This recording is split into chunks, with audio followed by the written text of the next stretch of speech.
Salam alaikum à tous, bonjour à tous, bonsoir à tous. Comment voulez-vous qu'il n'y ait pas un climat de défiance? Comment voulez-vous que les Français croient à la parole publique? Comment voulez-vous que les Français aillent remplir les isoloirs pour pouvoir voter quand on ne cesse de leur mentir? On a vécu depuis Hollande, ça avait commencé sur la fin de Sarkozy, sur le fait d'augmenter les impôts et baisser les droits. Mais quand on baisse les droits, ça revient comme augmenter les impôts.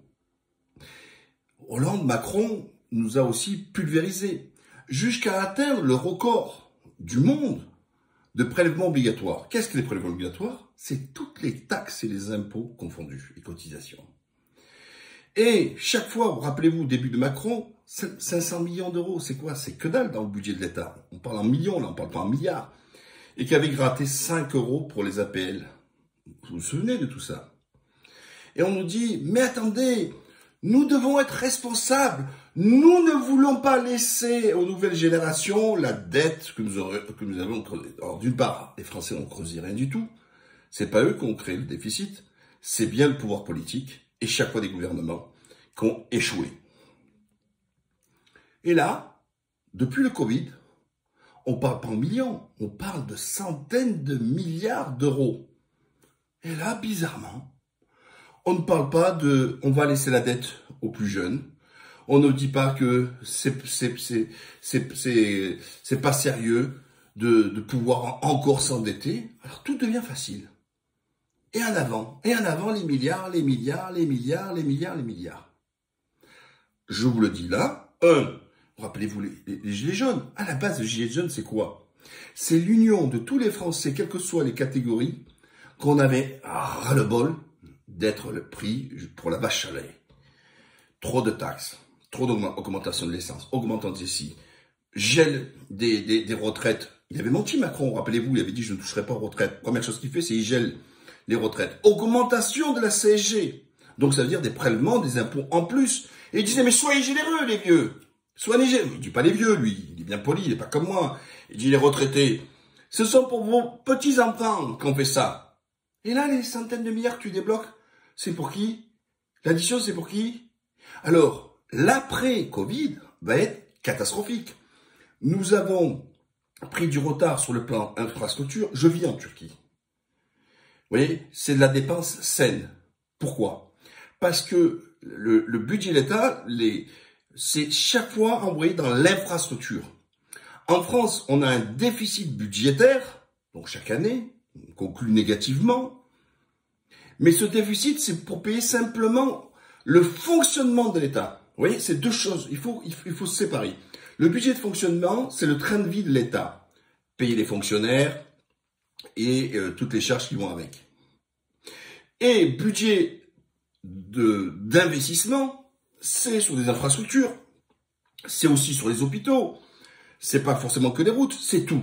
C'est par exemple l'Internet. Aujourd'hui, vous vous rendez compte, la France au XXIe siècle, il y a des endroits, ils n'ont même pas la 4G.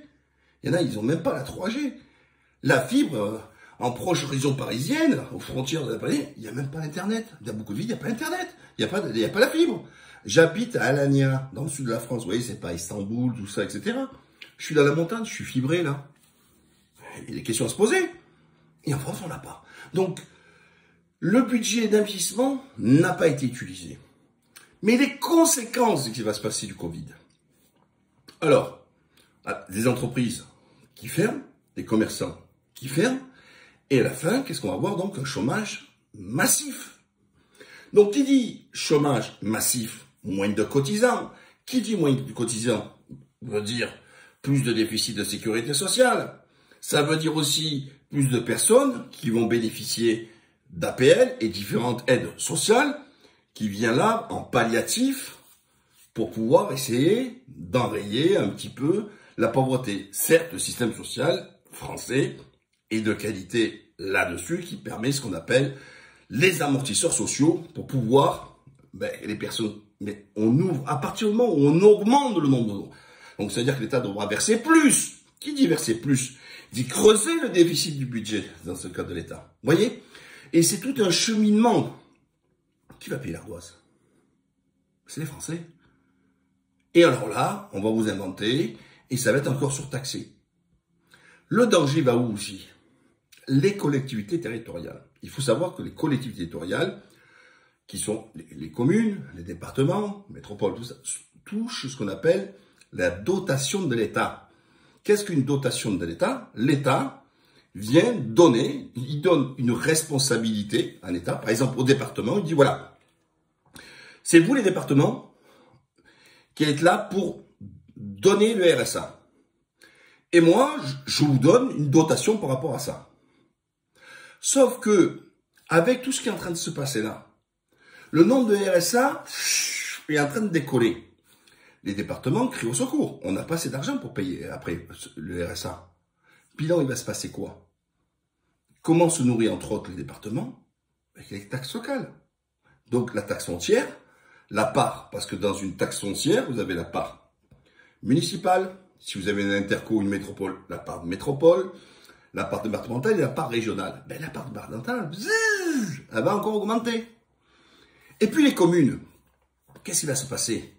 Les communes, à travers le CCAS, c'est le fonds un peu social, ben, quand il y a plus de chômeurs, plus de gens dans la précarité, eh ben, les enfants, tout est au quotient familial, ben, au lieu de payer la cantine, ben, ils ne paieront plus la cantine. Le centre aéré, ils ne paieront plus. Et tout ça, etc. Et ça a un coût pour les communes, tout ça.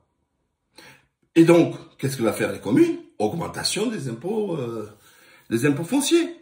Surtout que leur dotation donnée par l'État n'a eu de cesse de baisser. Et le plus gros, ça a été sous Hollande. Et qui était ministre de l'économie sous Hollande? Un certain Macron. Voilà. Donc, on a les collectivités qui sont là. Alors, quand la commune n'a plus d'argent, elle fait quoi? Ben, elle n'investit plus. Si elle n'investit plus, elle ne peut plus payer ce qui est ses attributions, les écoles maternelles, les écoles primaires, ou à construire, ou à rénover. Je ne parle même pas du tissu associatif, sportif ou culturel. Les baisses de subventions qui vont baisser, puisqu'ils vont dire, bon, ben, on n'a pas de thunes, donc on va vous baisser le truc. Donc, en fait, tout va s'écrouler, là.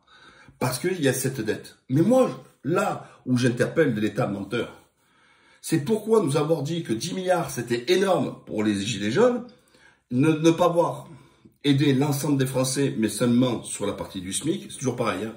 Ceux qui sont au milieu, ils sont toujours là pour se faire plumer. Et là, que bizarrement, on parle de centaines de milliards. Alors que si on avait fait, non pas 10 milliards, et pas avoir l'histoire du Covid, mis 100, 150, 200 milliards pour lancer le pouvoir d'achat, en baisse d'impôts, en investissement, etc., la France, elle serait repartie de plus belle. Or, aujourd'hui, en fait, c'est de la dépense inutile.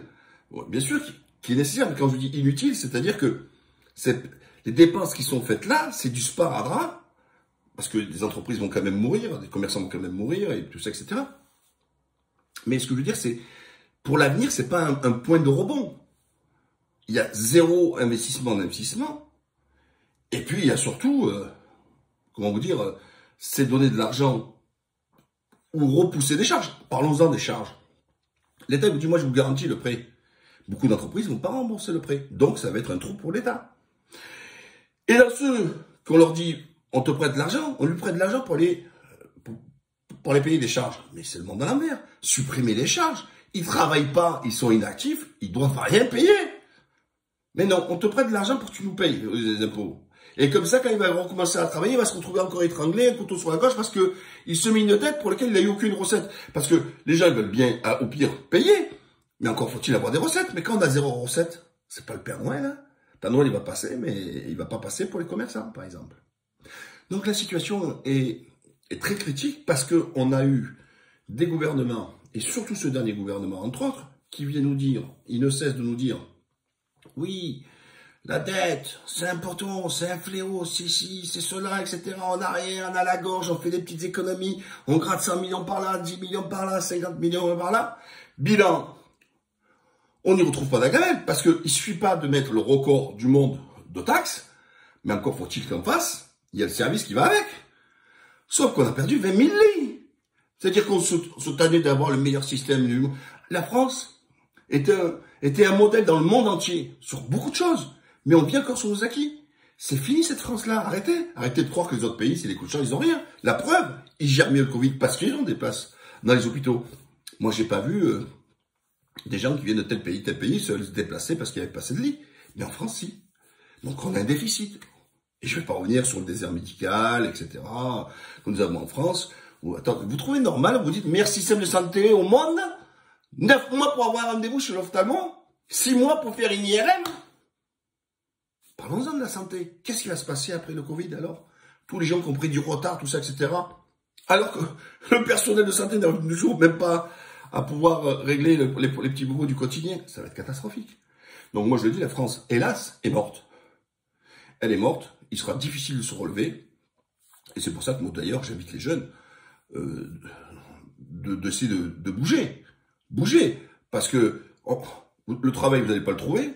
Vous allez attendre, c'est pas la solution que lui proposent les autres, le RSA pour les jeunes. Mais comment un jeune, il est plein de jus, tout ça. Nous, on le voit dans le sport. À 20 ans, c'est la 22, 23, 25, c'est 30. C'est là où on a la patate. C'est là où on doit construire. Et là, on dit, ah bah non, pour travailler, il faut attendre encore quelques années en plus. C'est pas possible. C'est pas tenable. Et en plus, on va te dire, on va te massacrer parce qu'il faut payer la tête du Covid encore.